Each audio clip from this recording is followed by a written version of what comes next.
How's it going, friends? Wait for the Kingdom Report back with you once again for another Disney News Update, where we cover Disney news stories from coast to coast and around the world.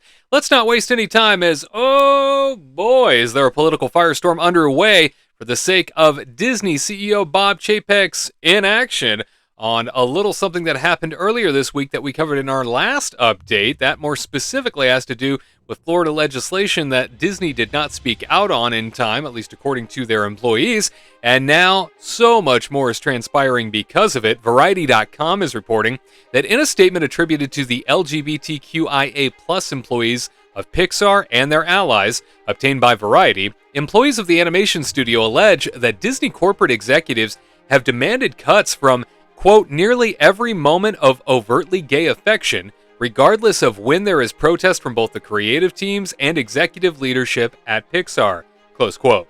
The stunning claim is part of a wider reaction to the company-wide memo sent to Disney employees by CEO Bob Chapek on Monday regarding its response to the recently passed legislation in Florida known as the Don't Say Gay bill. In the memo, Chapek states that the biggest impact the company can make, quote, in creating a more inclusive world is through the inspiring content we produce, close quote. According to the Pixar letter, that claim is at odds with employees' experience of trying to create content with same-sex affection approved by Disney executives. Quote, we at Pixar have personally witnessed beautiful stories full of diverse characters come back from Disney corporate reviews shaved down to crumbs of what they once were, the letter states. Even if creating LGBTQIA+ content was the answer to fixing the discriminatory legislation in the world, we are being barred from creating it, close quote. To date, Pixar has only included a tiny handful of LGBTQ characters in its feature films, most prominently in the 2020 fantasy film Onward, which features a Cyclops police officer named Spectre, voiced by Lena Waithe.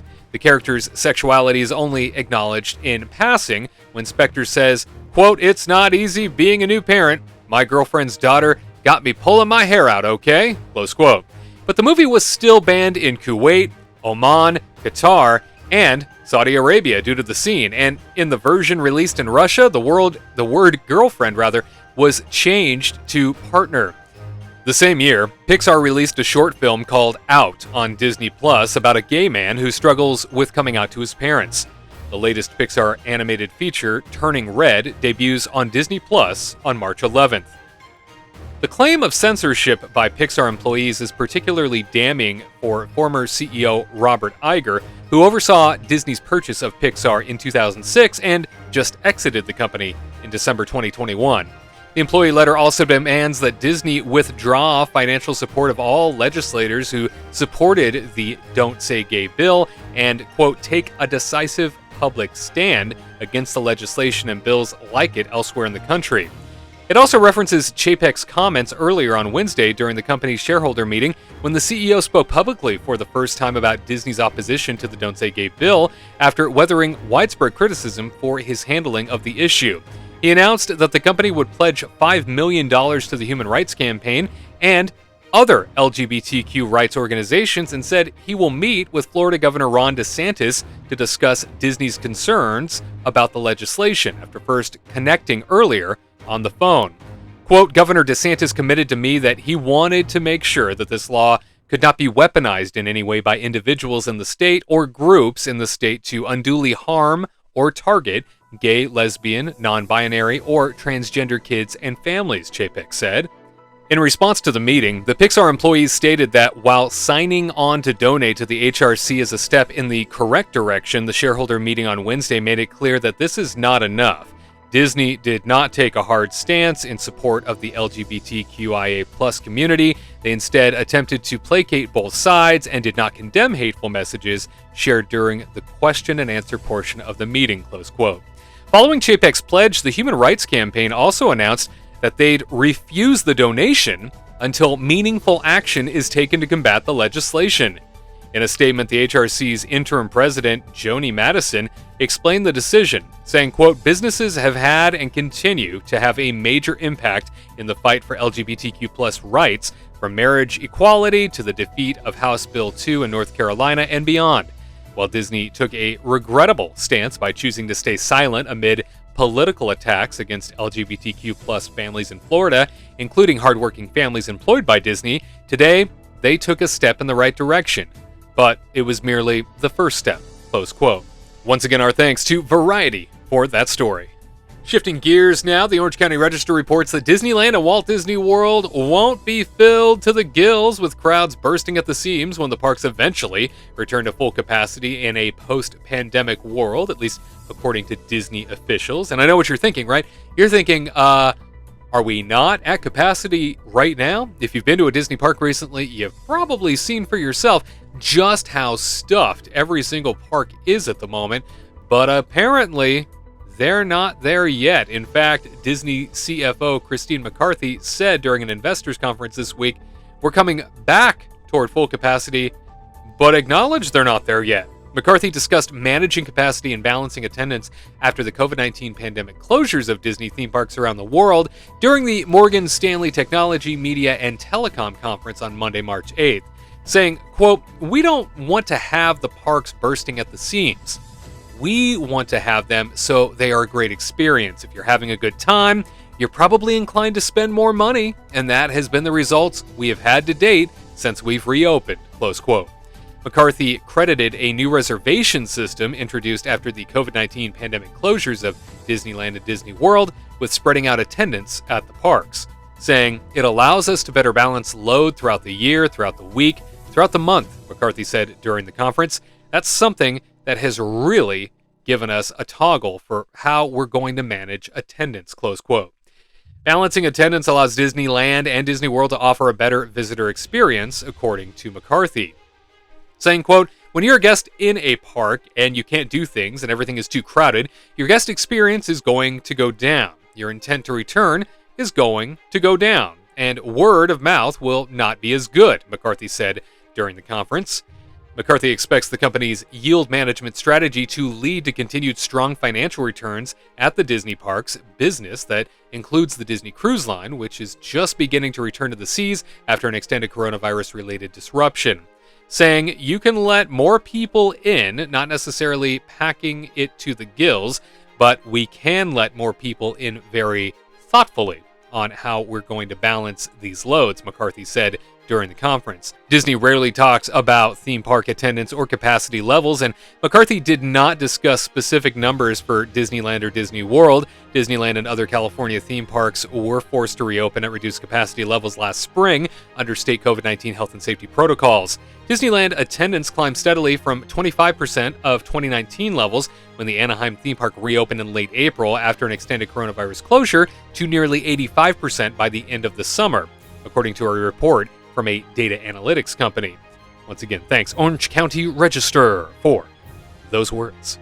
And the following comes to us from sfgate.com. They write that there is some bad news for Marvel fans. The fabled e-ticket Avengers Campus attraction at Disney California Adventure is on hold indefinitely. Yep, the announcement came during Disney CEO Bob Chapek's shareholders meeting Wednesday. When asked by a shareholder about the status of the Avengers Quinjet ride, Chapek said the project is, quote, "in a holding pattern," close quote, blaming the financial woes of the pandemic shutdown for the delay. And for what it's worth, in Disney's latest quarterly earnings report, the Parks division reported $7.2 billion in revenue. When the Avengers Campus project was announced in 2017, Disney said it would feature two phases. The first phase, which opened in June 2021, included one new ride, some character interactions and shows, and a number of quick service food options. But the real draw was supposed to come in Phase 2, the Avengers Quinjet experience. According to leaked concept art, the ride will transport guests to Wakanda, where they do battle alongside the Avengers. Now, that's all on hold. Avengers Campus will remain, for the foreseeable future, a land with only two attractions. Web Slingers, a Spider-Man adventure, a fun but fairly forgettable screen ride where guests shoot virtual webs from their arms to knock down targets, and Guardians of the Galaxy Mission Breakout, the former Twilight Zone Tower of Terror drop ride that was re-themed to Marvel. There is an empty show building already finished for the Quinjet ride. Its exterior is currently home to stunt shows and Marvel character meet and greets. Chapek said the Mary Poppins attraction for Walt Disney World is also delayed indefinitely. The long-rumored attraction, for which there is no concept art or ride description, would be in a proposed Cherry Tree Lane expansion of the United Kingdom Pavilion in Epcot's World Showcase. Once again, thanks to SF Gate for those words. And finally, from the Los Angeles Daily News, they write that Referee Goofy plans to start throwing Disneyland annual pass holders in the penalty box if they don't show up for Magic Key reservations after the Anaheim theme park quietly let its most diehard fans slide on a no-show policy for half a year. Disneyland began enforcing the Magic Key no-show policy this week after a 6-month grace period when the penalties for skipping an advance reservation were not imposed, according to Disney officials. Magic Key holders will start at 0 no-shows this week with no penalties for past infractions. Disneyland rolled out the Magic Key program in August as a replacement for the popular annual pass holder program used by 1 million fans. Disneyland ended its former 4-decade-old annual pass program in January 2021 during the extended coronavirus closures of the parks. Key holders are required to make advance reservations as part of the new system designed to reduce crowding and spread demand throughout the year. Magic Key annual passes range in price from $399 to $1,399, with pass holders able to hold up to 6 reservations at a time or as little as 2, depending on their pass level. How can Magic Key annual pass holders avoid a no-show? Well, a Magic Key holder who enters either Disneyland or California Adventure before closing time on the day of their reservation is not considered a no-show. Key holders who cancel a reservation by 11:59 p.m. on the day before the reservation date are also not considered no-shows. But what happens if pass holders get thrown in the Disneyland penalty box? Well, key holders who don't show up for 3 reservations in a 90-day window will be unable to make new park reservations for 30 days, beginning the day after the 3rd no-show. Existing park reservations at that time will not be canceled. Walt Disney World does not have a reservation no-show policy for their annual pass holders at this time, at least according to Attractions Magazine. Once again, thanks to the LA Daily News for that story. Well, now you are up to date. That is all the latest Disney news at this moment. Certainly lots more still to come, no doubt. A lot more to unfold when it comes to Bob Chapek's political mess and the firestorm currently happening in and around Disney regarding the LGBTQ community, as well as Florida legislation and the response to that.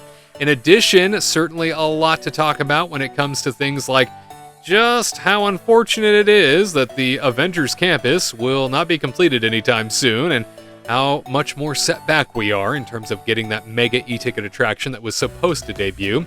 We will not be seeing any sort of crowds bursting at the seams at Disneyland anytime soon, at least according to the CFO, as we talked about. However, we need to hear from you on that one. What has your experience been like recently? If it's been anything like ours, the parks seem packed every day. Do you have faith that there is going to be less crowding in the future? Or do you think it's only going to get worse from here? We'd love to hear from you. And certainly a big hooray for the sake of Magic Key holders finally getting the penalty box. Just kidding. Hey, if you haven't already, make sure you are subscribed to us with that notification bell turned on so you don't miss an update. And if we've earned it, hit that thumbs up button. It means an awful lot. For the Kingdom Report, I'm Wade Heath. We'll see you next time for another installment of the Disney News Update. To all who come to this happy place, welcome.